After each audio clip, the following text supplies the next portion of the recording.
Okay, welcome back, ladies and gentlemen, to Voluntarist Academy. I'm James Cordiner. VoluntaristAcademy.com is the website. Go check it out.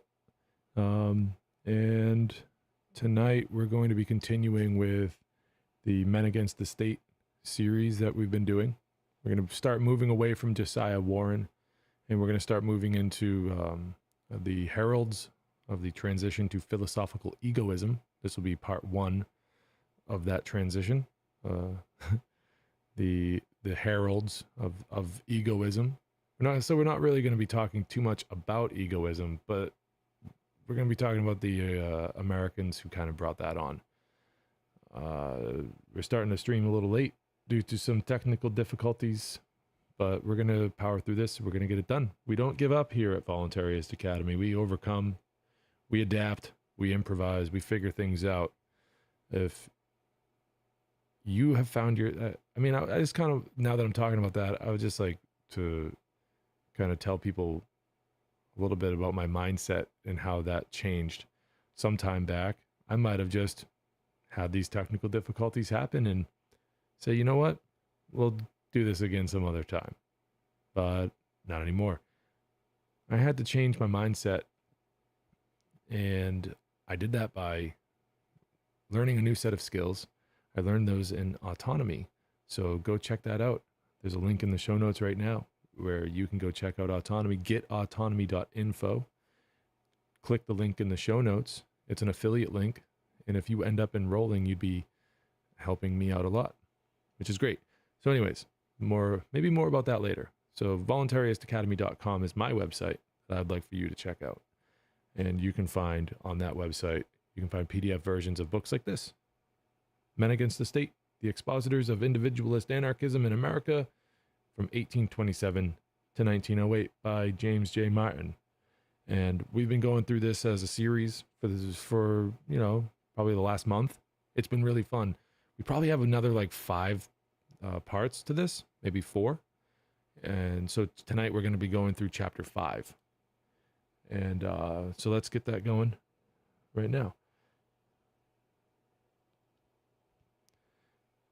Okay, so all sorts of buttons. All right, I hope I'm coming through loud and clear. The technical difficulties that I referenced earlier were audio difficulties, so drop a comment in the chat right now, giving me a thumbs up, giving me the green light to go on this. Otherwise, I'm just going to go on it anyways and hope for the best. All right, so here we go. Chapter 5, Men Against the State.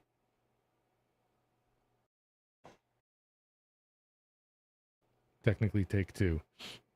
All right. Say hello in the comments, do all that great stuff. If you're new, drop a like, subscribe to the channel, check out the backlog.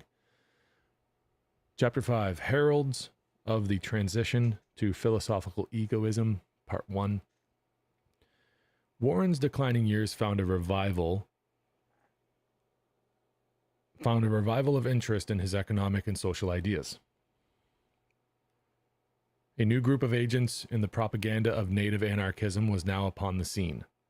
The emphasis had by this time broadened to include the exponents of other elements of libertarian reform, and the stress was now to manifest itself as a more intellectual rather than purely practical development. There still remained a strong inclination toward expression in the tradition of the second quarter of the century, but the dislocations in all aspects of life produced by the Civil War extended to the radical front, as well as to the structure of the conventional domestic economy. The war enormously accentuated centralization of manufacturing, commerce, and finance. It hastened the disposal of the national domain.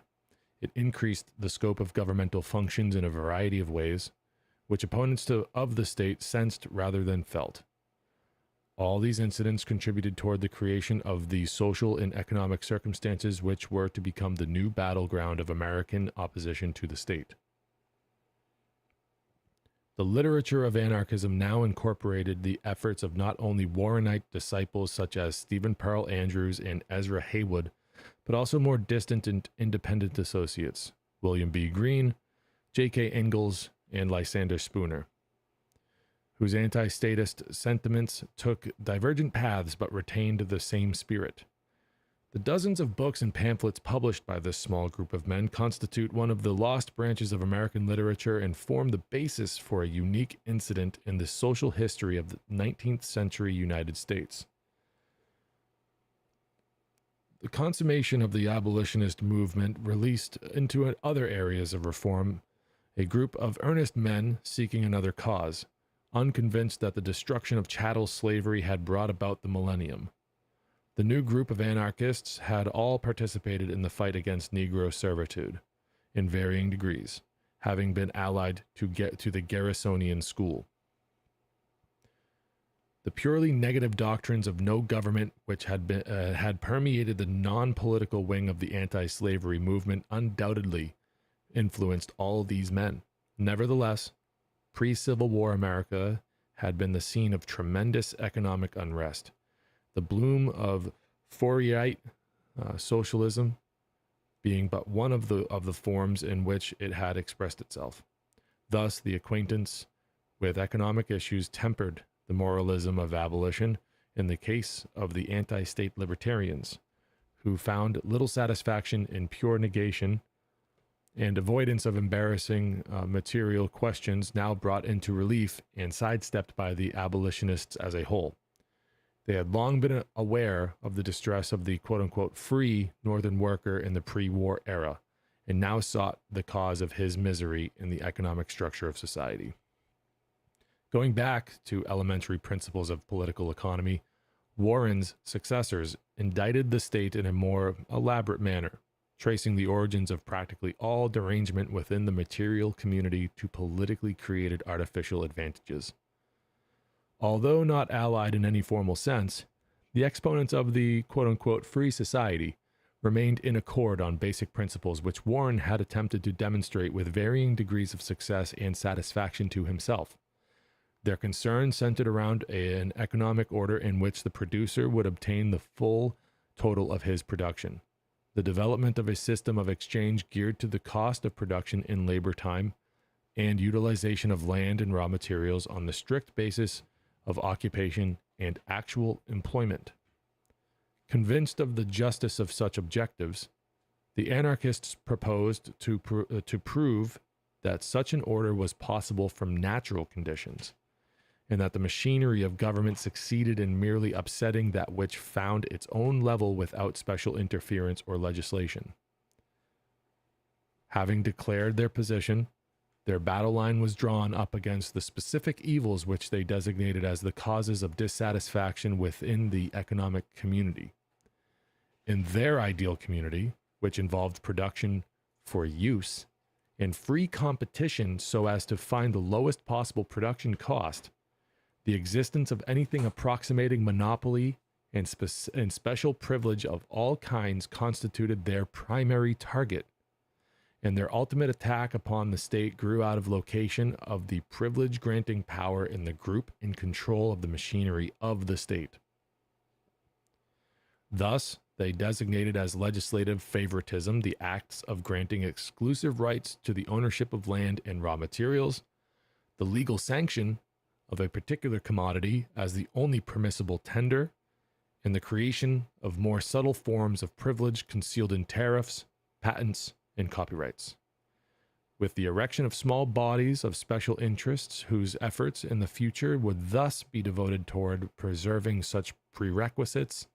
The anarchists tended to look with undisguised skepticism upon all efforts to repair the continual malfunctioning of the economic system by piecemeal legislation.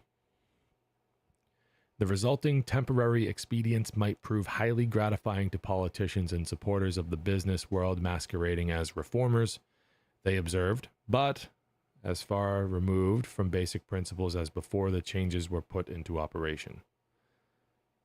Differences of opinion existed among the anarchists as to the relative importance of the evils which they saw as productive of most of the distemper of human society. For the most part, they persisted in bringing their ideas before the literate public as individuals, although two vigorous attempts at gathering their efforts under under unified auspices occurred during the 40 years immediately following the termination of the war. The first of these, Ezra Heywood's publishing activities, which used Princeton, Massachusetts as its headquarters, spread out over the 25-year period from 1869 until 1893.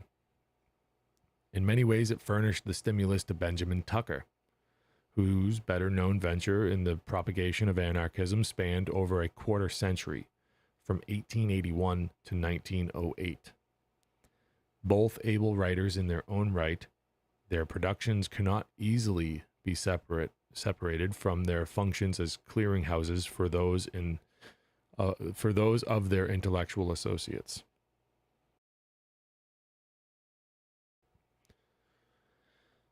All right, so let's meet Ezra Heywood, pamphleteer.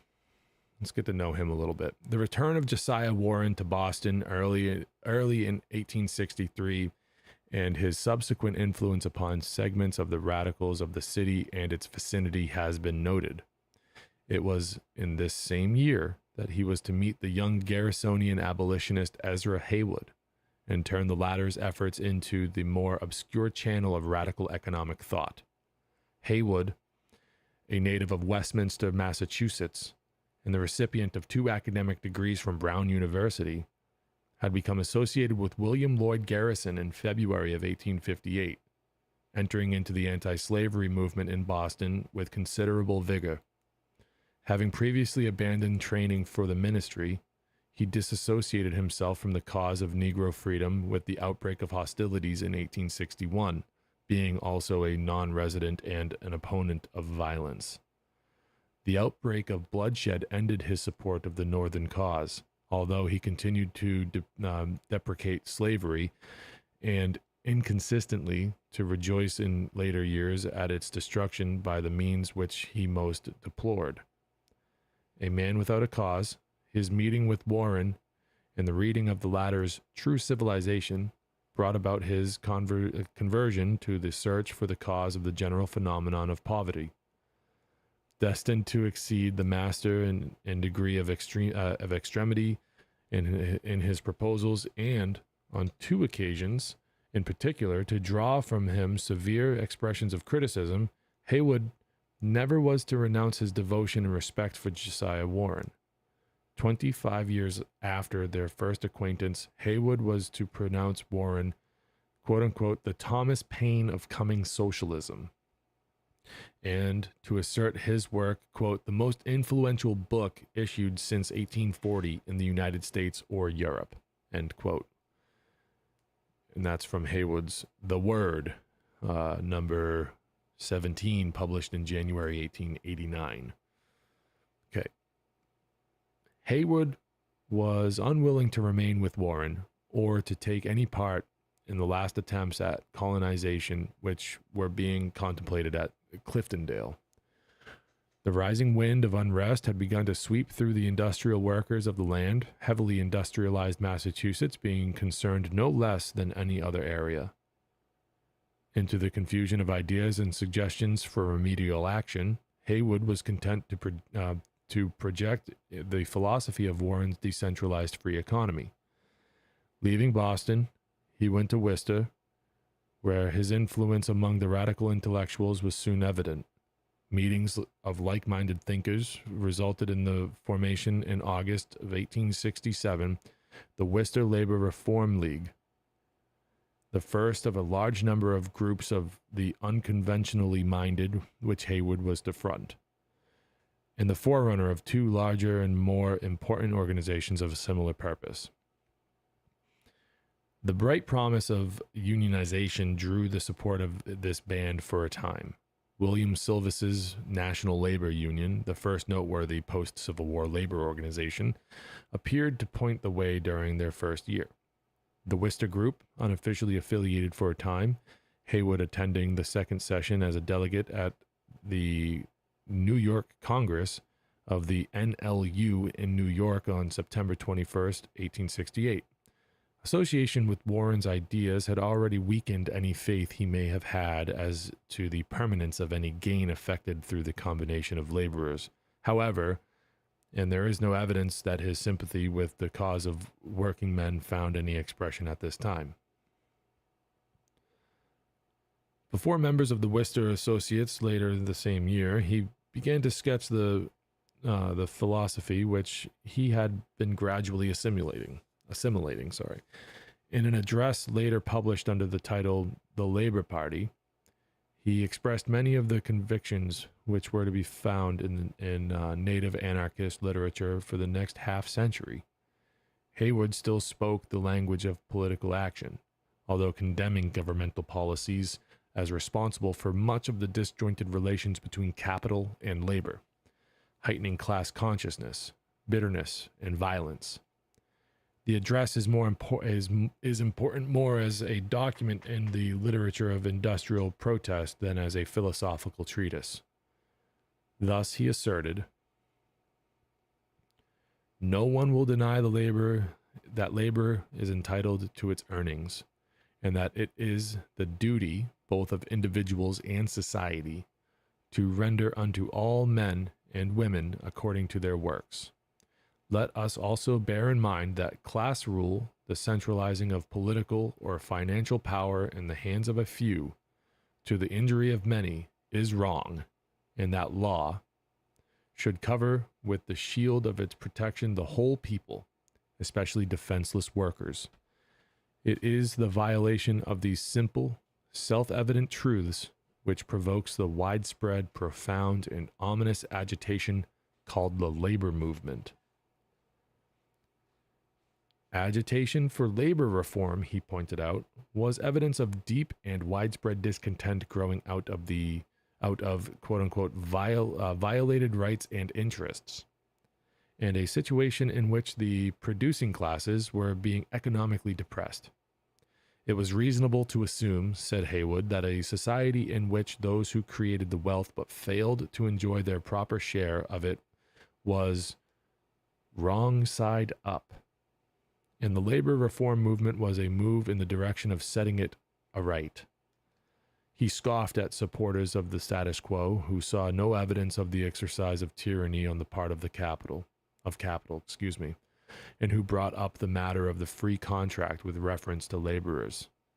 This argument was no longer valid. Capital controlled land, machinery, steam power, waterfalls, ships, railways, and above all, money and public opinion, and was in a position to wait out recalcitrancy at its leisure. The press quietly ignored the driving down of wages, he noticed. And this is what he wrote about that. He writes, "But if labor, obedient to a sterner necessity, demands more pay, the air swarms with strike, dictation, force, riot, insurrection, and many other epithets and of rebuke. Nor did the adverse sentiment end here. To quote, 9 sermons out of 10 take the side of capital against labor," end quote. Heywood did not subscribe to the theory of inevitable class conflict. He traced the source of all the evils to legislation, primarily through the creation of special interests by monopoly grants and by exercise of the taxing power. He writes again in Labor Party, his writing there. He writes, "Government is a northeast wind, drifting property into a few aristocratic heaps at the expense of altogether too much democratic bare ground. Through cunning legislation, privileged classes are allowed to steal largely according to law." The presence of self-interests, quote-unquote, the third house at Washington, with their influence upon congressional committees, indirect taxation, creation of tariffs, enormous land grant monopolies, and a money system in the hands of a small group of favored bankers. Who are those? Who are those? Who are the favored bankers? I'm just asking for a friend. Look, all right, let's have an aside here after this paragraph. So, in a money system in the hands of a small group of favored bankers. These were the primary sins which he charged to the ledger of the government. So this is what did we, this is mid late 1800s. Let's think. This is probably, so this is after the Civil War.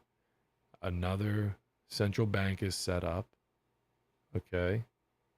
Right? Or was it abolished? I got to get it up on my bank history here, but a small group of favored bankers. Jeez. I know that Lysander Spooner in his work was criticizing the Rothschilds. Oh, am I not allowed to say that? Just asking for a friend. Just okay, let's continue here. Torn between distrust of political action and loyalty to the general plan of action approved by the National Labor Union, Heywood's review of the proposed remedies resulted in a patchwork of anarchist economics and piecemeal expedients favored by union councils. He was in full sympathy with such issues as reduction in the hours of work, close cooperation between capital and labor in the production and distribution of wealth, direct taxation, low interest rates, and quote-unquote honest money, all of which he conceded were worthy animating principles behind the formation of a political labor party. His declaration for free banking and a labor currency, a matter which he and the Worcester faction had considered independently, unaware of its other champions, indicated the direction in which their energies were to be henceforth expended. Okay. Heywood writes, "Gold has served the plundering instincts of the stock exchange too well. It is too efficient a weapon to be longer tolerated as the money of a free and enlightened people. Let us have an American currency. Perhaps a day's labor will be the unit of reckoning. But the least we can demand is that money shall represent the visible result of labor, that at least $2 in real estate shall be pledged by mortgage for every paper dollar issued." Interesting concept. Let's take a drink of water.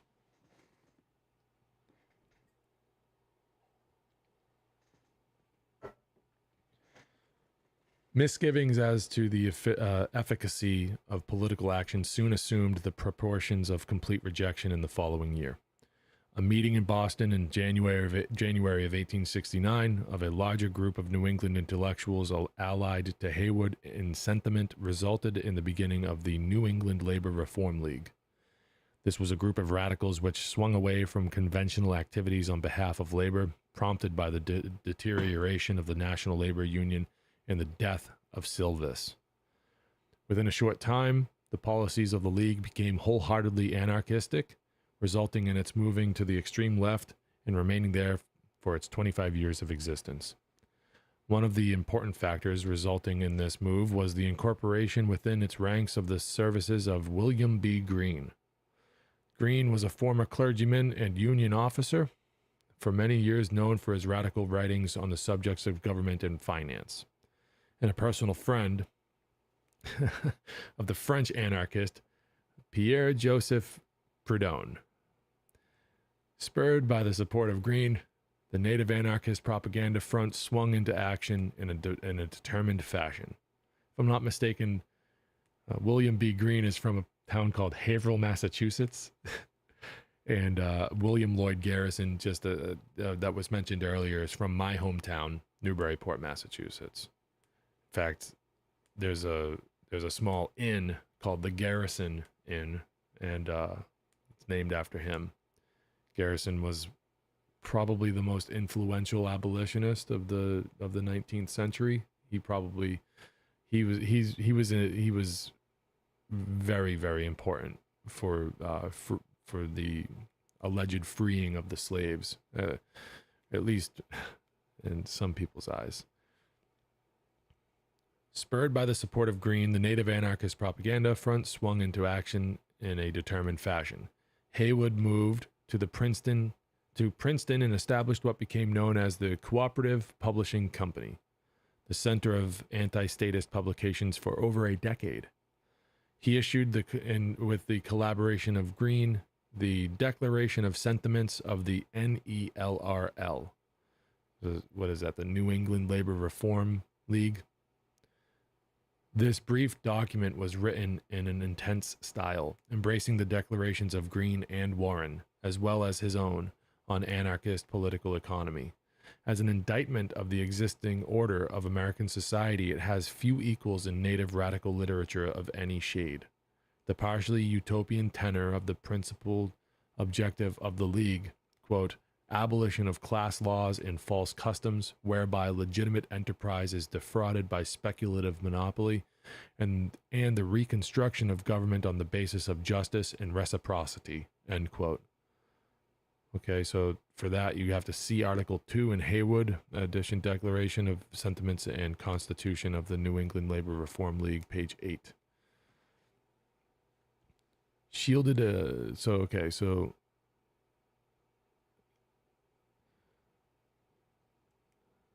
this shielded a number of far more specific condemnations of industrial, financial, and governmental practices and policies destructive to the degree of freedom insisted upon by anarchism.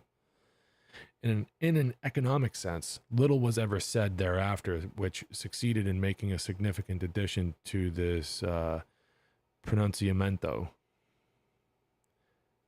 which would be from Declaration, page 6. Heywood writes, free contracts, free money, free markets, free transit, and free land by discussion, petition, remonstrance, and the ballot.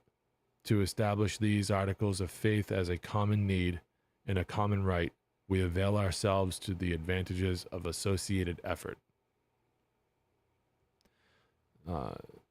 It summed up the program of the League, and in distinctive language, Heywood established the theoretical basis upon which these convictions were founded. Land, including all mineral, animal, and vegetable categories as they existed in nature, were declared to be held in common. Property, so quote, property as an original motive power earns nothing, end quote, logically reducing the matter of price to labor cost, a stand in complete accord with Warren. The phenomenon of poverty, widespread and increasing among the laboring classes, was no inseparable concomitant of civilized society, doomed to be thus by some inscrutable force, but grew out of, quote, the claim to own and sell what one has not earned, end quote. Thus developed the familiar system of doing business, which he condemned as, quote, a species of piracy, wherein there is not only no intention to render equivalent for equivalent, but studied effort to get the largest possible amount of another service or property for the least possible return, end quote. He thus proscribed the business system as a quote-unquote science of overreaching, which gradually served to absolve persons of any moral responsibility, fostered fraud, and promoted thereby the belief that honesty was an impossibility. The logical outcome was thought to be the embedding of the notion that poverty, crime, and war were perennial necessary evils, end quote. Quote-unquote necessary evils. What were the devices by which a portion of society made a living without working? Heywood saw them as the well-entrenched and legally sanctioned features of economics. Rent, profit, and interest when they represented neither work done or risk incurred, and he demanded that they be abolished. To, quote, make money otherwise than by earning it is the business of counterfeiters, end quote, was his scathing comment with relation to their ultimate results.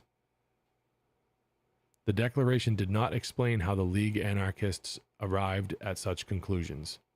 Payment of interest over and above the face value of a given debt was denounced, and full individual responsibility for all contracts entered into demand. It reasserted the demand that free banking be permitted, and that the monopoly of banking be destroyed, thus obviating necessity of the usury laws. The declaration closed with a statement of other aims of the NELRL: removal of tariffs, provision of free public markets in the centers of commerce where transactions might be carried on in much of the manner of the Owenite labor exchanges, with the use of labor note currency, and removal of the express railroad and telegraphic lines from monopoly ownership so that their services might be furnished to patrons at cost. This was expected to occur as a consequence of free competition carried to its logical conclusion. Interesting. Heywood's first faltering and exploratory adventures in the material philosophy of native anarchism, with its emphasis on free competition and access to all raw materials and the exchange of goods on the basis of cost as nearly equated as possible with labor time spent in production, was followed by a flood of small paper-bound books from the Princeton Press under his authorship, featured by short, terse titles and reinforced with quotations from numerous authorities in the field of political economy. These booklets contributed a substantial boost to the intellectual propaganda of the movement which the League began to develop. Castigation of the government was the fountainhead the fountainhead of economic disorder. It's funny because we're talking about egoism and a word like fountainhead comes up. If you get it, you get it. Ayn Rand, I'll just say that. Of economic disorder grew into intensity thereafter. So fountainhead. The Heywood writings furnishing the stimulus for the classic phrasing of the Tucker Group a generation later.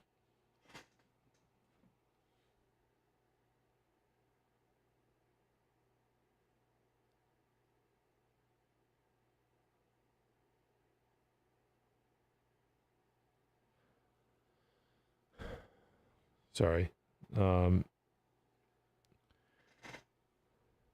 Yours or Mine, published in 1869, and Hard Cash, 5 years later, contained the germ of his economic and political anti-statist thought. These were accompanied by an edition of Green's Mutual Banking under the League's sponsorship in 1870, followed a short while later by the famous Uncivil Liberty.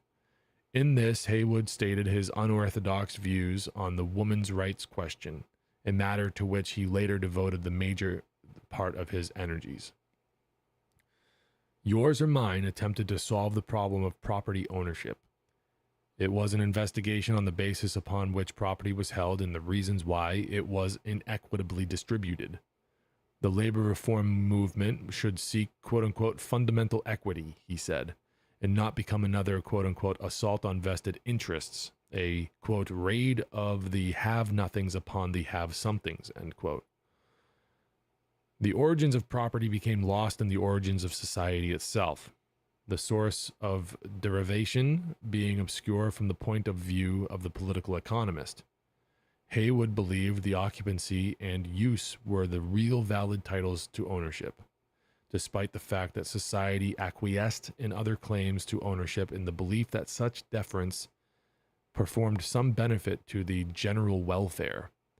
However, property built up as a result of the profit process he declared inadmissible to the discussion of equity, with the exception of quote-unquote work done or risk incurred.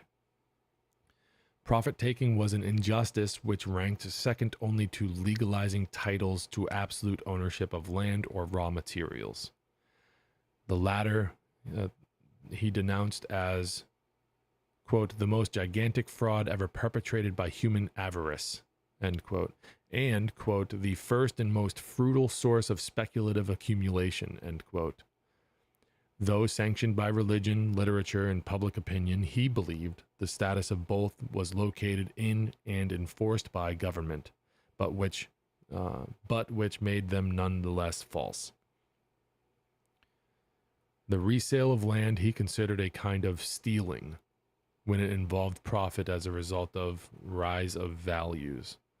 Monopoly and not society was responsible for the rise of land values, he asserted, a point which the anarchists stressed in their critique of Henry George in the pamphleteering of the 1880s. Concerning the item of rent, Heywood entered a rather novel argument. Property was an artificial creation, he said, and as such had no inherent power or of increase.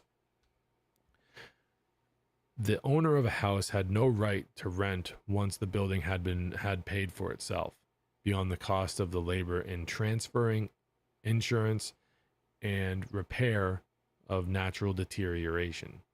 It was not fair to figure rent as a one-way proposition.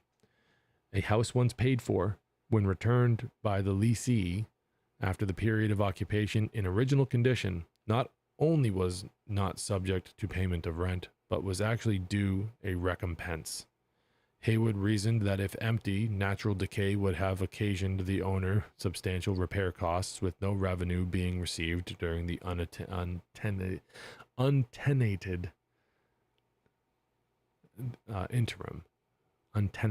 interim.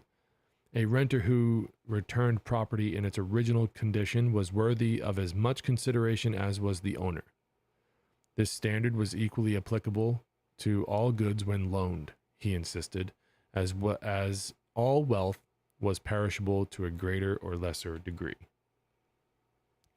If absolute ownership of land began the process of progressive inequality of wealth, the institution of an exclusive currency as a cause was not far behind.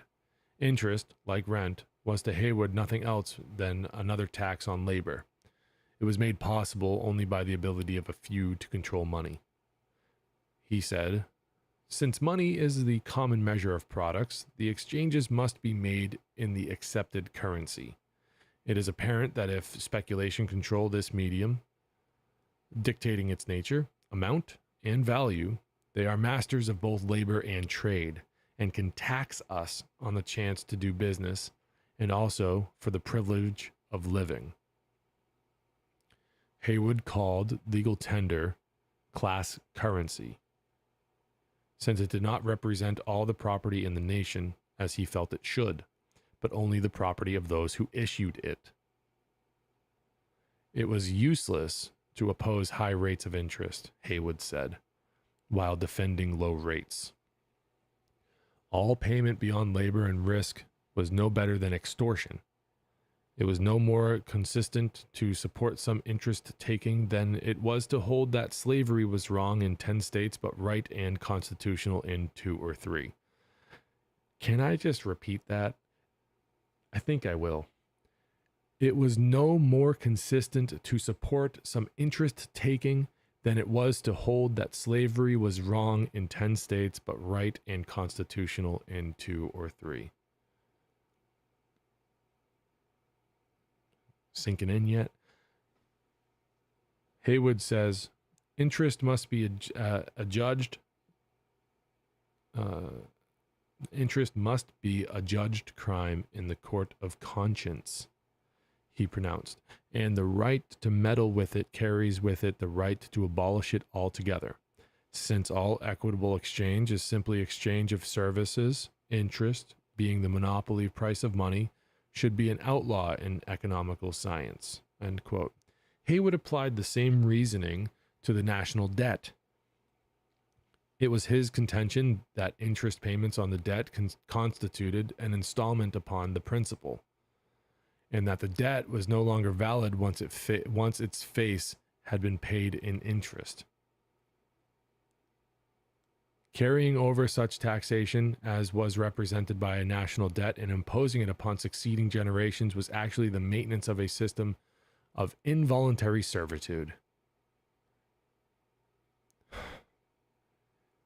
Can I just point out that this was like 150 years ago that this guy is like writing about these ideas? Carrying over such taxation as was represented by a national debt and imposing it upon succeeding generations was actually the maintenance of a system of involuntary servitude.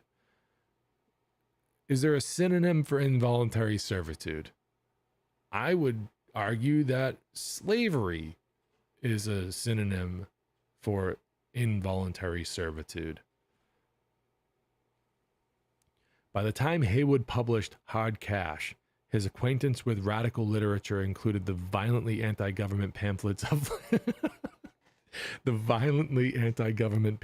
Lysander Spooner, as well as the economic treatises of Warren and Green, his views reflecting the No Treason series of the former to a marked degree.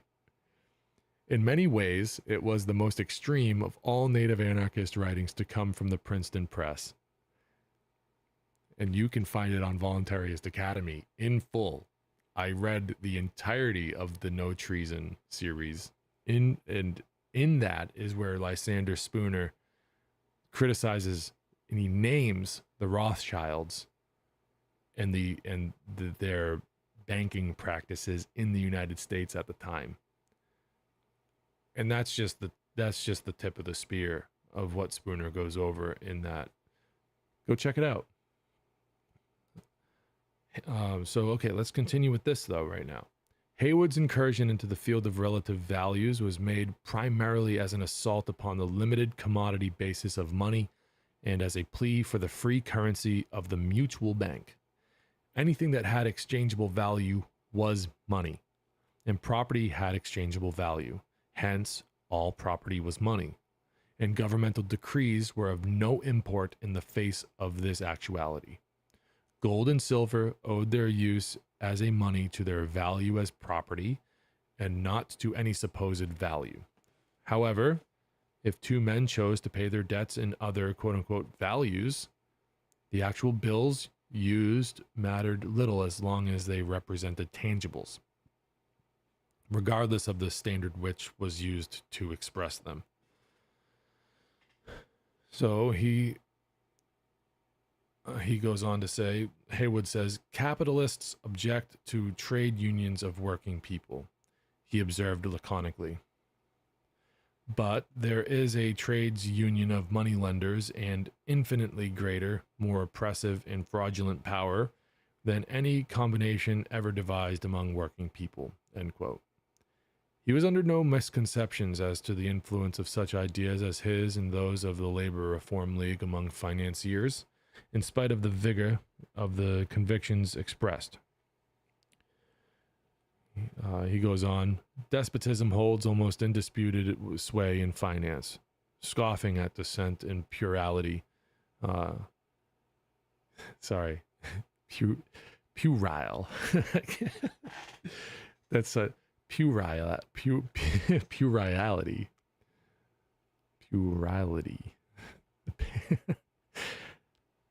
Puerile. And patronizing equity as the whim of visionary reformers.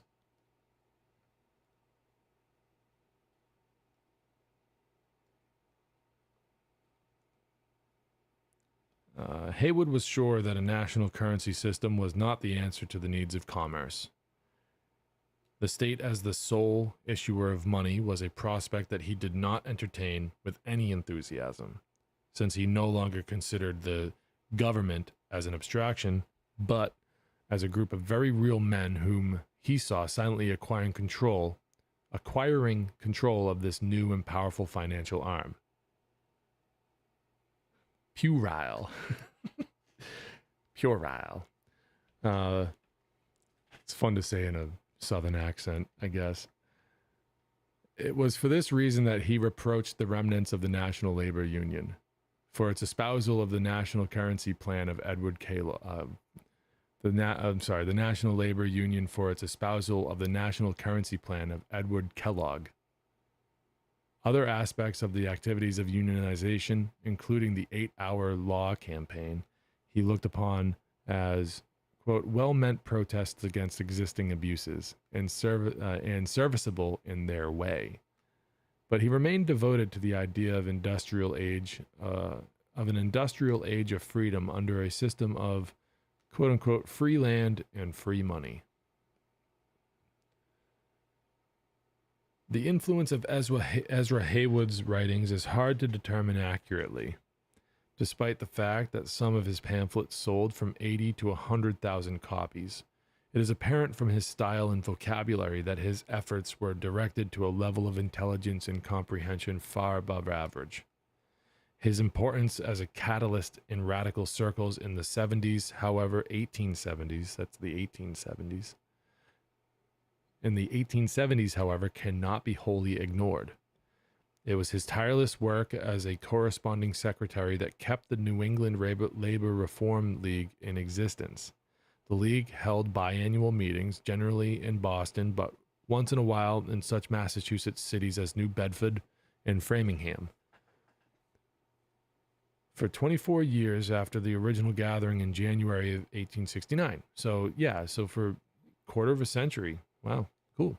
It gradually became dominated by anarchist thought, but its activities continued to attract many elements of the labor and intellectual radical fronts, and maintained relations with Susan B. Anthony's National Women's Suffrage Association and the National Labor Union for a few years. Prior to the 1872 election, the NELRL broke with these organizations, mainly through Heywood's insistence. But sympathy with individuals from diverse bodies quite distant from the anti-state partisans was evident in almost all its undertakings. John Orvis, leader of the Sovereigns of Industry, became its president in 1873. Succeeding meetings were attended by such persons as Bronson Alcott, Lysander Spooner, William B. Greene, and Charles T. Fowler. Although taking little part in the formalities during the early years, Heywood was always present and acquired a reputation for his many resolutions setting forth individualist doctrines. His speeches had some of their old abolitionist flavor, and the exuberant and sensational declarations they contained brought upon him the upbraiding of the daily press, especially in Boston. The Post characterized the speeches at the 1873 convention of May 25 and 26 as leveling harangues, and the Globe considered their program one of the social incendiarism. The Advertiser described the League itself as distemper of reform, and all condemned its program as encouraging the self-consciousness of the workmen and serving to set them apart as an exclusive class. Heywood himself was unaffected by adverse criticism, recalling to his listeners and readers that he had been previously labeled a fanatic and incendiarist while associated with Garrison. At the convention in New Bedford in the fall of 1873, he declared the labor reform was a part of the old struggle against chattel slavery. Speculation, rent, interest, and dividends had now taken the place of the lash as the means of depriving laborers of their rightful earnings. Quote from The Word, number 2 of December 1873. The labor movement is not a struggle for a 10 or 8 hour law, a theory of finance or cooperation merely, but an effort to make equity the ruling principle of business and politics. End quote. So the New England Labor Reform League began to attract the attention of non-New Englanders soon after its meetings received notice in the nation's press. The League was intended to be local in character, but Heywood undertook to bring to its support all potential adherents. Plans for a New York convention of intellectuals was made, which culminated in a 3-day gathering in May 1871. The American Labor Reform League was launched at this meeting and henceforth met annually in New York. It included many shades of native radical opinion, but was dominated by the New England anarchists until 1893.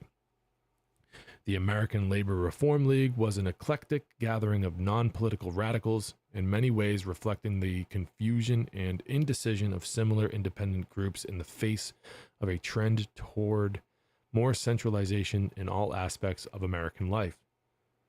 The trend was one which advocates of various schemes of social simplification were well aware of, but which they were unable to exert influence upon in any appreciable manner. The slate of officers elected at the 1872 convention indicates the degree of heterogeneity which the League meeting in New York, the League meeting in New York encompassed. Greene, who was an anarchist, became president. The vice presidents were Orvis of the Sovereigns of Industry, the Fourierite socialist Albert Brisbane, and the feminist Elizabeth Cady Stanton.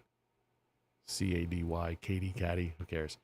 I mean, I care, but I can't be certain of the pronunciation.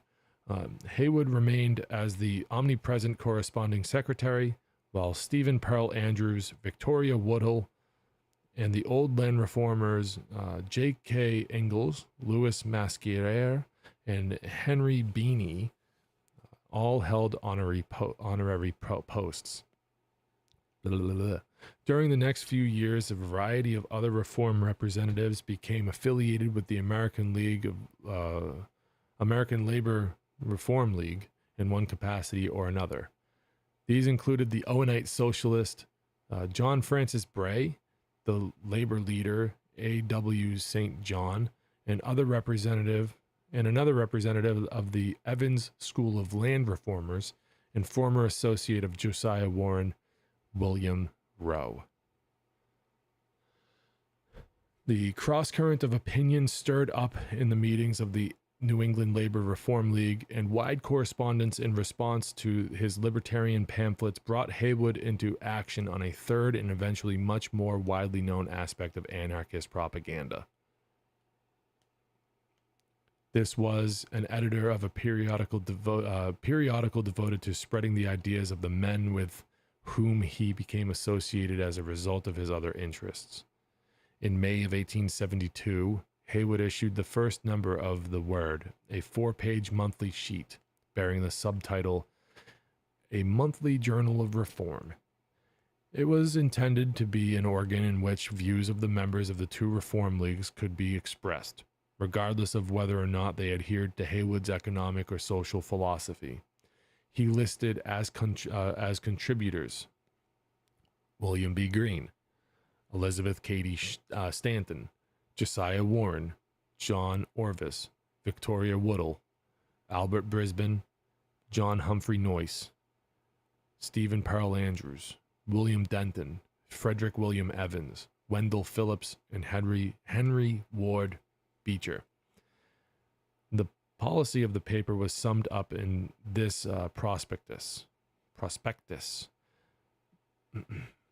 This is from April 1877. Oh, I'm sorry, 1872, May of 1872, excuse me. The 4-page broadsheet sold for 5 cents a copy.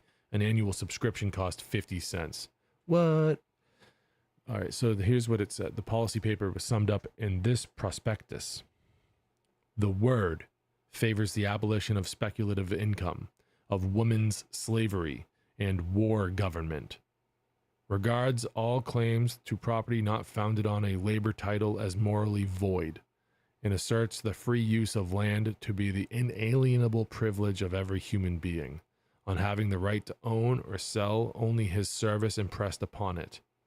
Not by restrictive methods, but through freedom and reciprocity, the Word seeks the extinction of interest, rent, dividends, and profit, except as the represent work done. The abolition of railway, telegraph, banking, trades union, and other corporations charging more than actual cost for values furnished, and the repudiation of all so-called debts, the principal whereof has been paid in the form of interest. Heywood's paper failed to keep the celebrities listed above as steady contributors. It soon gained a reputation as a radical sheet, however, and enjoyed wide circulation, with subscribers in every state in the Union, Europe, and even South Africa. Each issue carried an impressive Each issue carried an impressive list of letters to the editor on a wide variety of subjects occasioned by discussion in previous issues. A separate department of the paper bearing the heading "The Opposition" carried full comments of Heywood's critics in the daily press. This was an unusual policy in view of the marked sensitivity of the radical movement as a whole to adverse criticism. The labor policies of the reform leagues tended to stress more and more the uncompromising economic views of their anarchist members, while the Word began to assume the appearance of a personal organ for the expression of the Heywood stand on all matters pertinent to the radical movement. Despite this trend, there continued to be much controversial material in the paper, and many of Heywood's personal friends and fellow anarchists used the pages to bitterly oppose his stands on some things. In the first issue of the paper, Heywood warmly approved the declarations of the International Workingmen's Association and the gatherings in Belgium and Switzerland at its, so the International Workingmen's Association at its gatherings in Belgium and Switzerland, especially those which called upon the members everywhere to, quote unquote, obliterate nationalism and, quote unquote, abolish patriotism, which he called the most barbarous and stupid of virtues. He sounded one note of disapproval, however, reflecting the bitter dispute which had already split the anarchist and socialist factions in Europe. He says, "It is not pleasant to see Dr. Marx and other leaders of this great and growing fraternity lean so strongly toward compulsory policies. If the International would succeed, it must be true to its bottom idea. Voluntary association on behalf of our common humanity."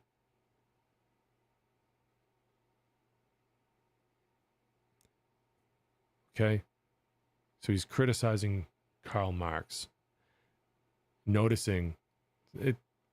I just want to let that sink in for a second. The following month, the stamp of approval was placed upon a measure in direct opposition to anarchist principles.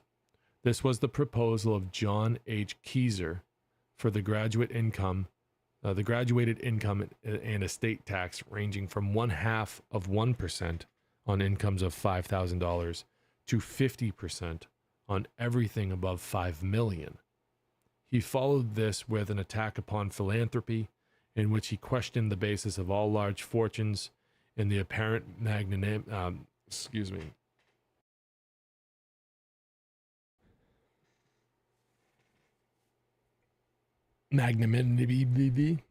Some of these words. Magnanimity of their possessors.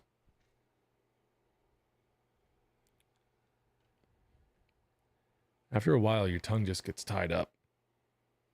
Where did the George Peabodys, the Peter Coopers, and others of the almsgiving class of philanthropists get the money which they presume to give away as their own? The poor, whom these philanthropists become so conspicuously distinguished by befriending, are really the creators of the wealth they humbly receive as a gift. And, if equity prevailed, their now acknowledged benefactors might themselves be subjects of charity. To alleviate suffering is praiseworthy, but to assist in creating in manifold forms the misery one gets credit for assuaging is a deed which cannot be approved of. His stand on the land question, which already was under fire from his erstwhile teachers, Warren and Green, found a companion ground of disagreement through his insertion in the Word of the ultra-feminist point of view on behalf of Victoria Woodhull and her her protagonists, which included her sister, Tenny Claflin. The core of their propaganda was a frontal attack on the institution of marriage as one lacking justice and equality. Heywood himself entered this violent controversy on the side of the feminists. His pamphlet Uncivil Liberty contained a number of explanations of the women movement, quote unquote woman movement. He also endorsed women's suffrage at a time when fellow opponents of government were already declaring the futility of voting. Warren, in retirement but an occasional contributor to both the Word and Woodall and Claflin's Weekly, was a resident at Heywood's home for a time, even though he disagreed with him on most every other issue beside the basis of land ownership. These included the attack on possessors of large fortunes, the graduated tax proposal, and the abuse of the 8-hour day agitation and the Massachusetts Labor Union. Embarrassed by the policies which Heywood and Miss Woodall, as well as the New England Labor Reform League, proclaimed, the aging progenitor of anarchism in America gave vent to expressions of unmistakable dissatisfaction before breaking formal relations with all and retiring to Charlestown, Massachusetts, to the home of Edward Linton. Although a severe critic, Warren was not an exponent of the conspiracy theory of society, which Heywood was now inclined to support.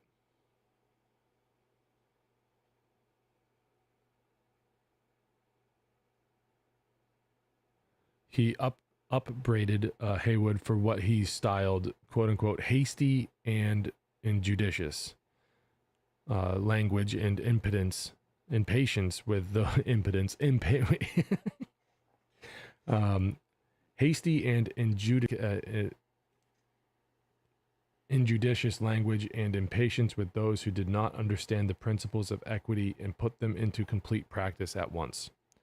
The language used in the Word was apt to repel many potential friends, he cautioned, although he hoped that new readers would understand the use of the terms as employed by the editor.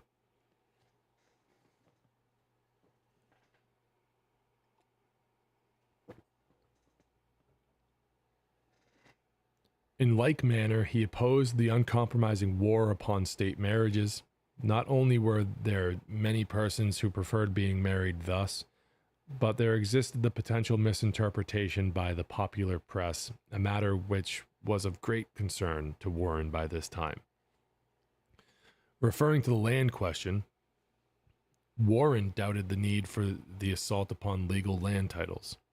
He continued to stand by the earlier position that land speculation would cease if all land were sold at the price paid by the original buyer in all subsequent transactions involving the same piece of land. Warren, however, proposed no tactics which might be utilized in effecting such a reform, whereas Heywood suggested a combination of squatter sovereignty and passive resistance, the latter of these two being used with great effectiveness by the Irish Land League against absentee English landlords at a later time. Warren feared wealth and felt that an effort to secure a graduated income tax would be defeated through the efforts of capital, as well as possibly resulting in a considerable degree of violence. Even if it were placed in operation, he doubted that the officials in charge of raising and utilizing the funds designated would escape immersion in wholesale graft.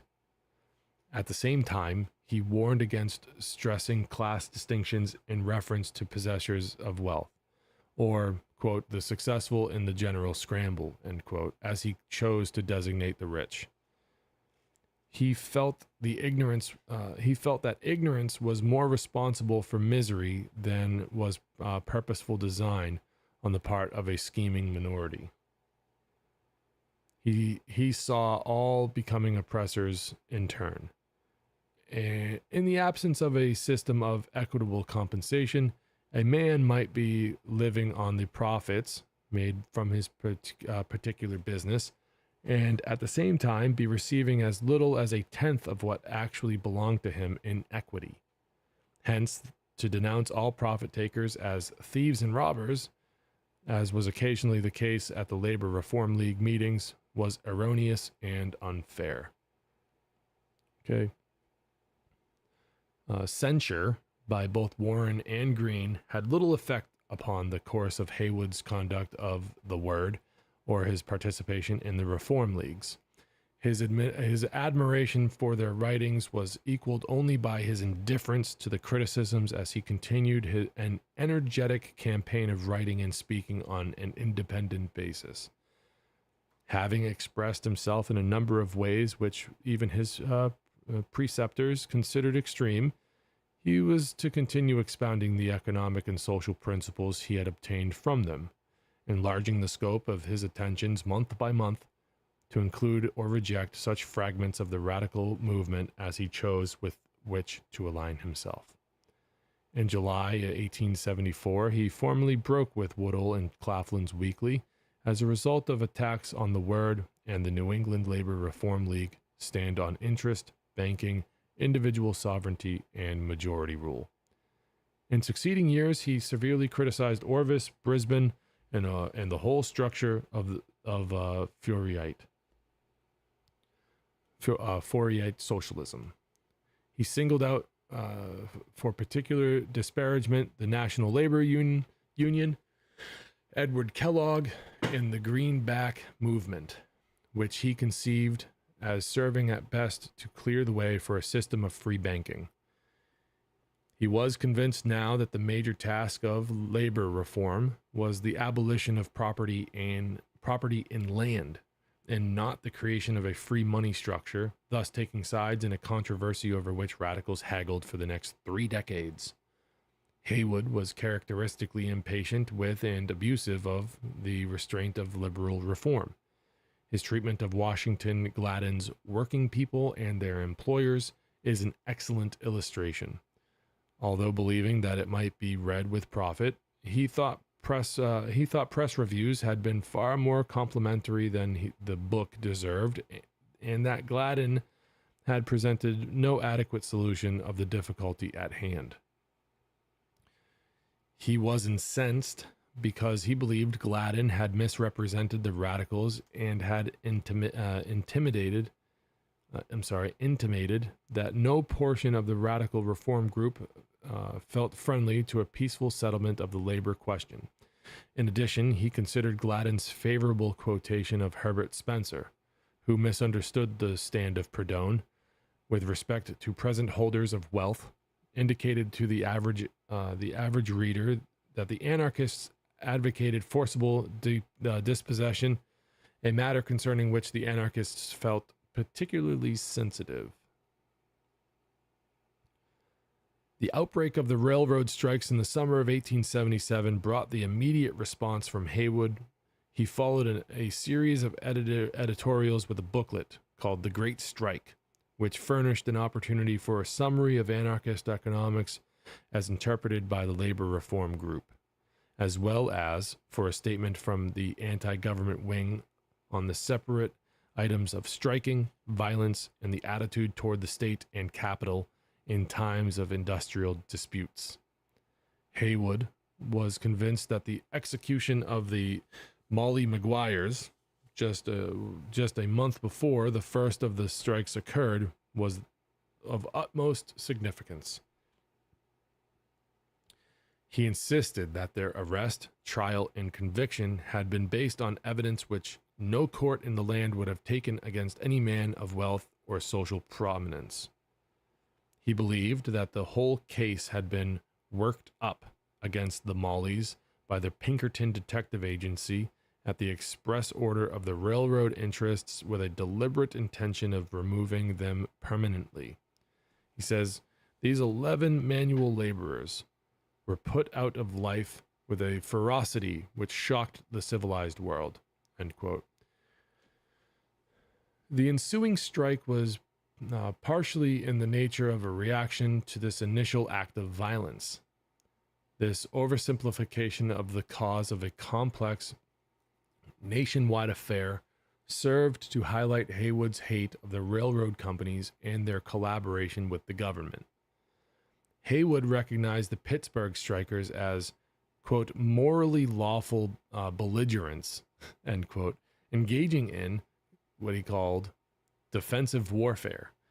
Even though he disagreed with them diametrically in philosophy, he writes, the different sections of the labor reform movement with which I have the honor to serve do not think the destruction of life or property a judicious method of advancing any reform.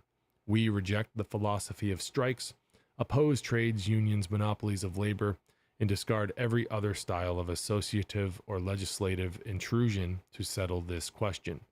Personally, a non-resistant, I would not take another's life to save my own. Asking no favors for labor but that it be left alone, I seek to abolish capital by unrestricted enterprise, by peaceful methods of evolution. He deplored the use of coercion by the government and the employers to put down the strikes as, quote-unquote, ill-advised and abortive. Such a course of conduct in the future with the intention of obtaining obedience or agreement he believed would be a total failure and would result in less harmony than it had existed before.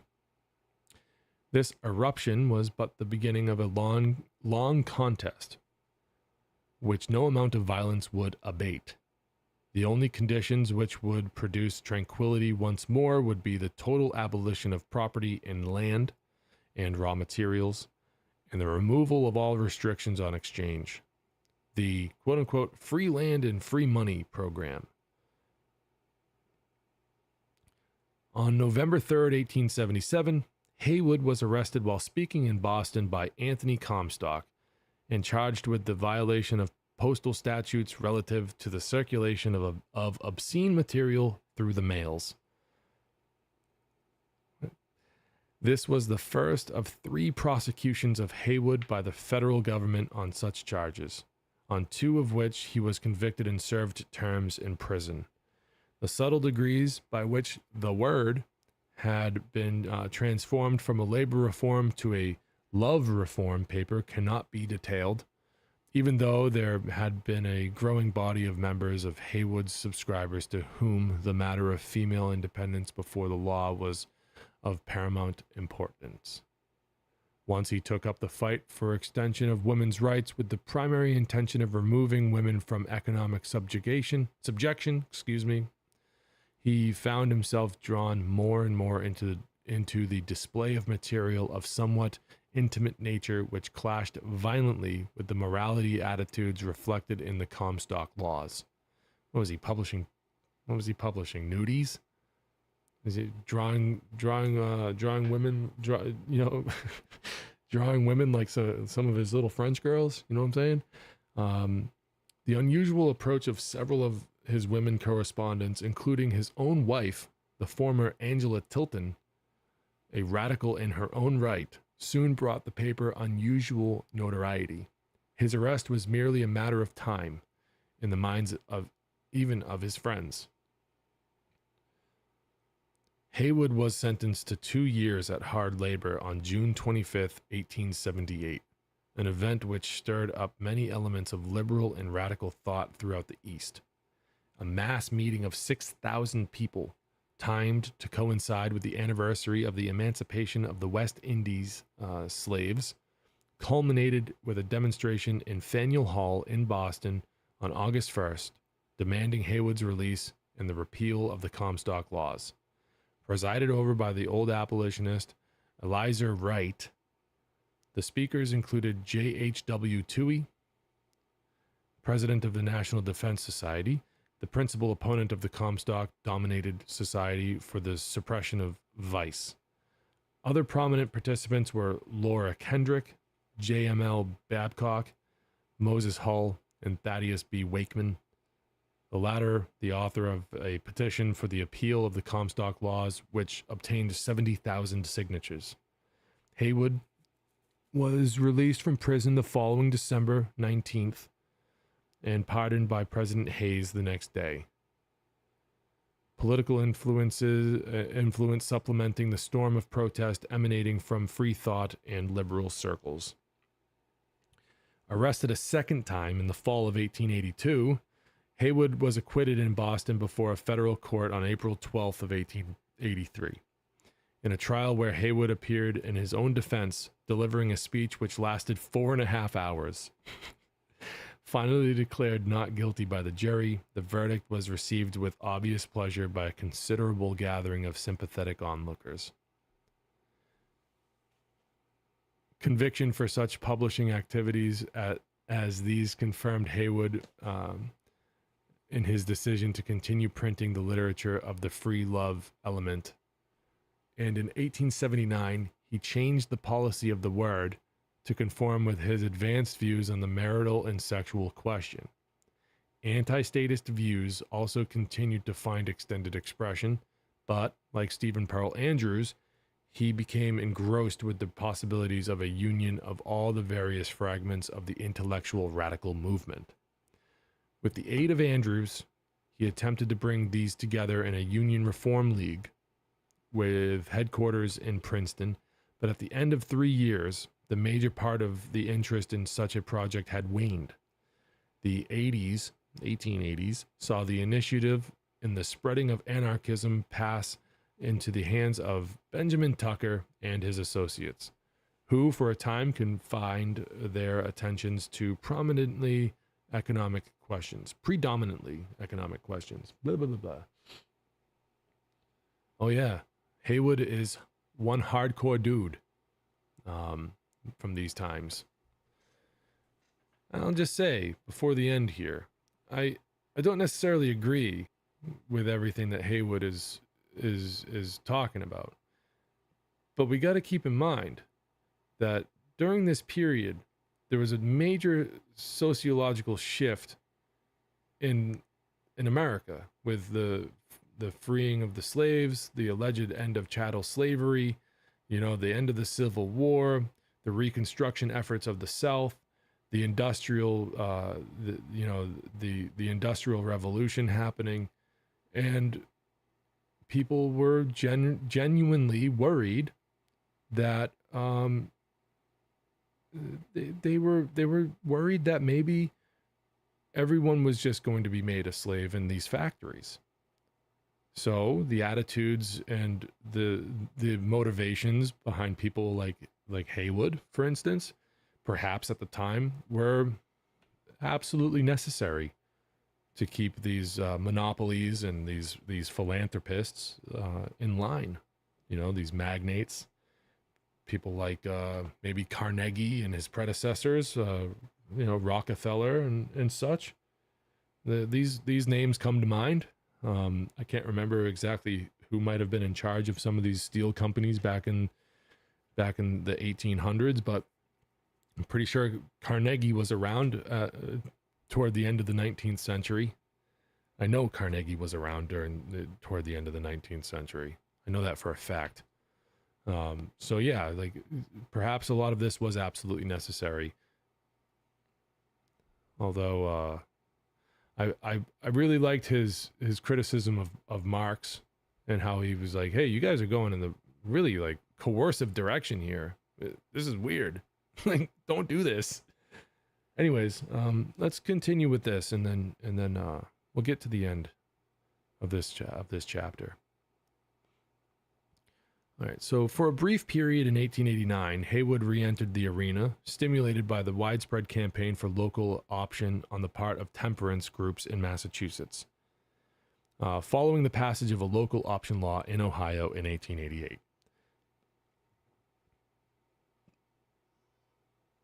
The drive for the prohibition of the sale and traffic of liquor by law, accompanied by a parallel proposition to control the sale of alcoholic beverages by state license, provoked the appearance of the vigorous counterattack Social Ethics, wherein Heywood arraigned the crusade to legislate the virtue of temperance.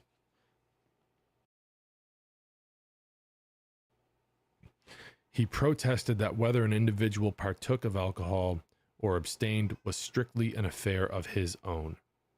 Philosophically, morally, or politically, the drive to promote sobriety was baseless in the eyes of the believer of natural society, where personal freedom was unrestrained except when it approached the area where it infringed on the similarity of freedom possessed by another.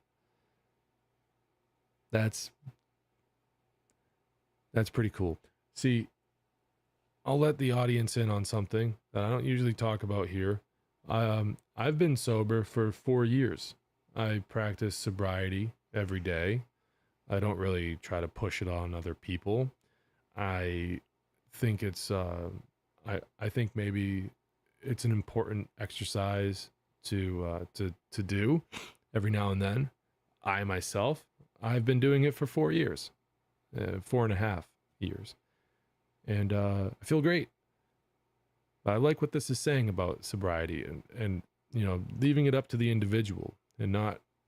So that's pretty cool. Right in line. So blanket statutory prohibition constituted a serious invasion on individual personality and, said Heywood, quote, individuals are the primary and ultimate facts in this wilderness of pronoun which we call society. Total prohibition or state licensed sale were sides of the same coin. One despaired of liberty and the other of temperance. Quote, two distrusts of the ability of men and women to work out their own salvation, end quote. And that was from Social Ethics, right? Seems as though that's like back in 1888. Prohibition he considered irrational sumptuary legislation, which contributed nothing to bridging the moral gap, while licensing in the hope of producing temperance by destroying the grog shop, quote-unquote grog shop, approached the problem from the reverse side of truth, since the habit of intemperance preceded the dispensary and not vice versa. The drive to license the sale of salutary surroundings was, quote, a raid on the poor man's hotel, end quote, the saloon, and highly suspicious.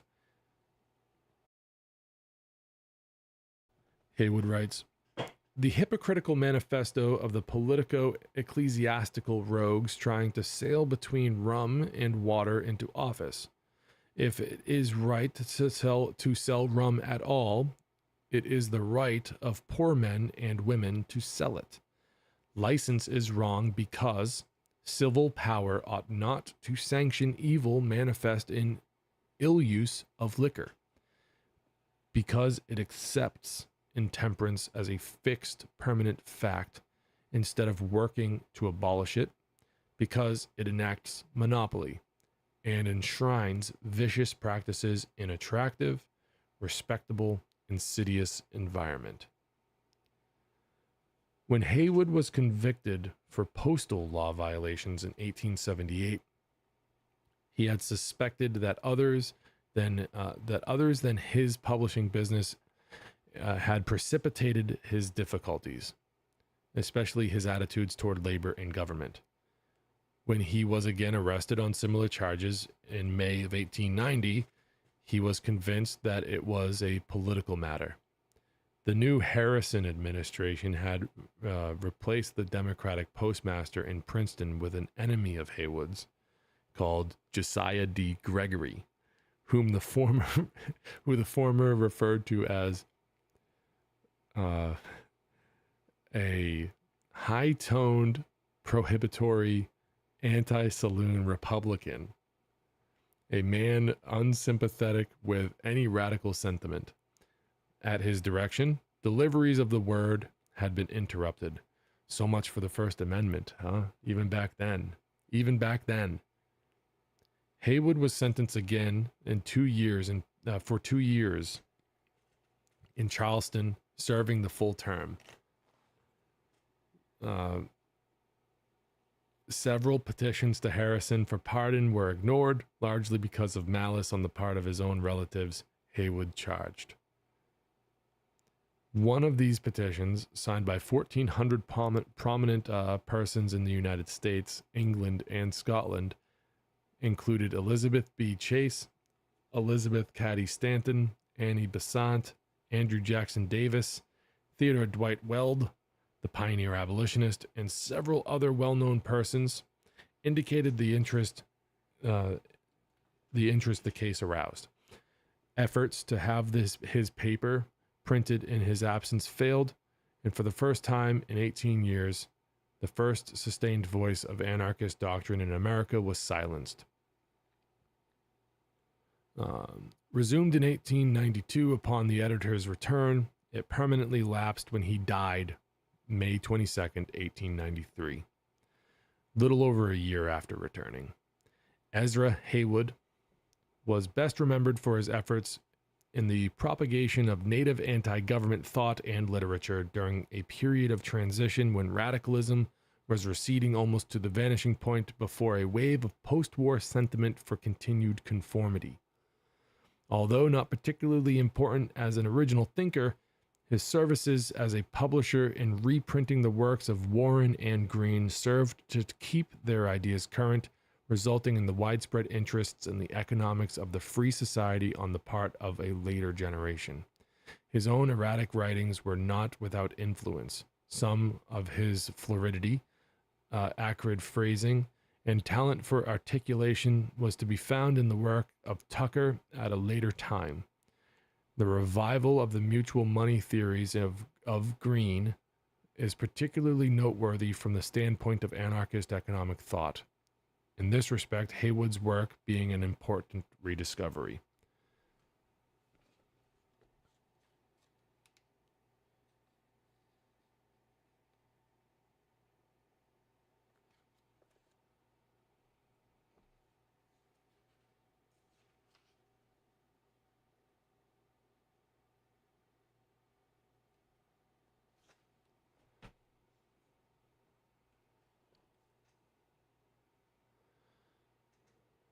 All right, so that does it for Ezra Heywood, and next week we'll continue with William B. Green. I would probably have continued tonight, but with almost 1 hour of being behind on the live stream, it kind of puts a damper on things. So this is a copy of the book that I have, Men Against the State, and next week we'll return. Usually go live at 9:15 p.m. every Saturday night, at 9:15 p.m. Eastern time every Saturday night, as I am located in New England. I'm in New England. Oh man, I can't wait to talk about William B. Green though, because I'm from Newburyport, Massachusetts, and William B. Green is from Haverhill, Massachusetts, and that's like 2 or 3 towns over from my hometown. It's a real big concentration of abolitionists from Massachusetts. It's with great pride that I bring that, that this to people, because without the works of these people, then there wouldn't have been, it would be a lot different today. Much like the ideas that they were, the philosophies that they were aggravating back in those days, they were rough around the edges, much like my presentation of this material. I appreciate everybody who sticks it out through these videos and through these readings. I couldn't express my gratitude enough. So I wanted to show you guys my website real quick. And so this is voluntaristacademy.com. You can go over there and sign up for the newsletter. Heck, you could even become a sponsor. You could access the Discord server and attend the bi-weekly town hall that I'm trying to get going. And, that we can call it like a book club, right? You call it a bi-weekly book club. You get together, we can talk about the material gone over on the channel. I got some pretty cool graphics on here. You get AUTONOMY. Go over to AUTONOMY and see if it's right for you. And just a little explanation of the mission statement here at Voluntarist Academy. Voluntarism leads to real freedom. All other political philosophies allow a ruling class to engage in violence and coercion against the majority. Voluntarists reject the artificially indoctrinated belief system of statism in favor of true freedom, through the voluntary interactions between free people. If you like what you're hearing on this channel, you can come over to voluntaristacademy.com and you can go over to the resources page and you can download there's a bunch of PDFs here that you can download.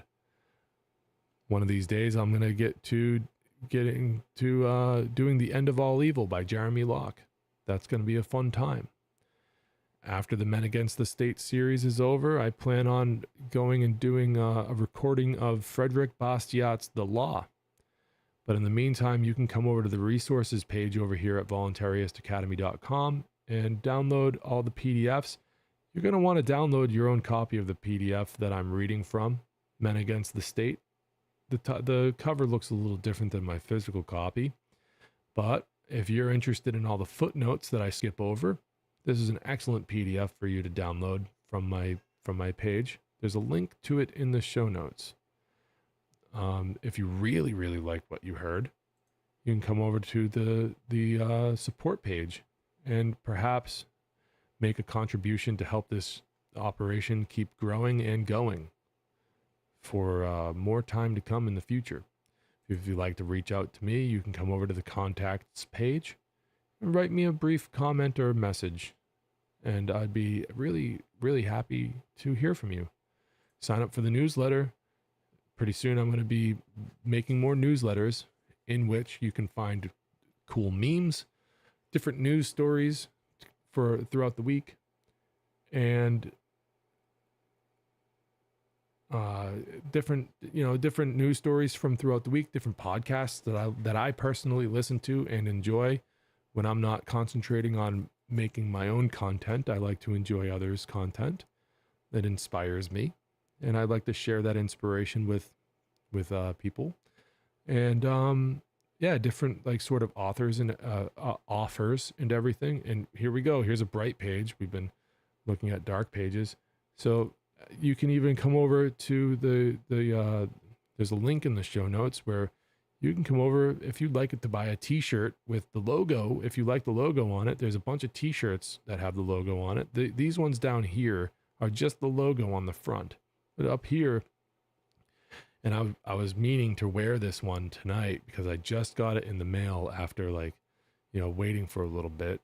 But this, what you reading for? Like the old Bill Hicks joke from back in the 90s, the early 90s or late 80s.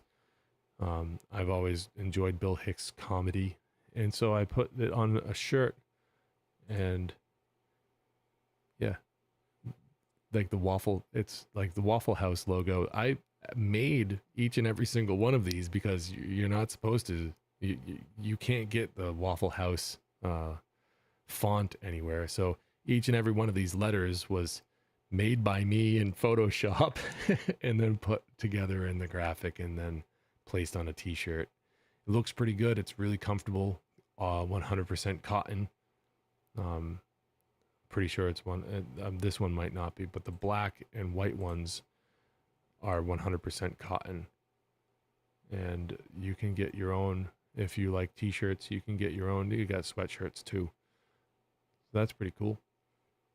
And so yeah, like that's, I think, going to do it. So thank you. Let's see here. Let's go back to this one.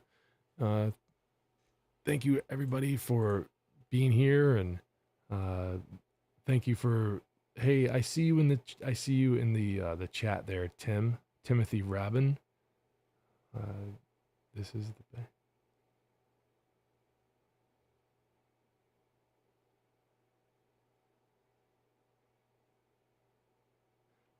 well, thank you for the compliment on the website. I built it myself, and I'm very pleased with it.